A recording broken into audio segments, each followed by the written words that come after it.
नमस्कार. म्हणजे पाक मारून दाखवलं होतं ना ते सांगतात पूर्ण दाखव. आता पूर्ण कसं आहे बघा, ह्या असं आहे तो हातात घालायचो असं व्यवस्थित.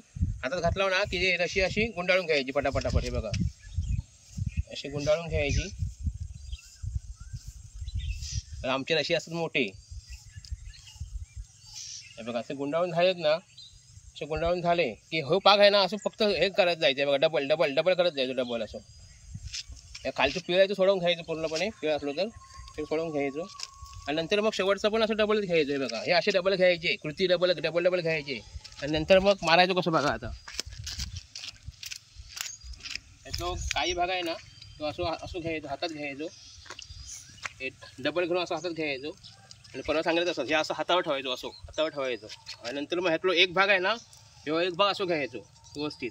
म्हणजे ह्याचे दोन भाग करायचे खाली व्यवस्थित. असे दोन भाग झाले की असे पाय ठेवायचे व्यवस्थित आणि पाठीत थोडंसं धुलं मारायचं असं आणि फेकून द्यायचं. आहे बघा असं गोल पडलं पाहिजे. लक्षात आला. हळूहळू स्लो बघा तो व्हिडिओ आणि प्रॅक्टिस करा. व्यायाम होता, भूक लागता, झोप लागता आणि मासे खाऊ भेटतात. Bye bye.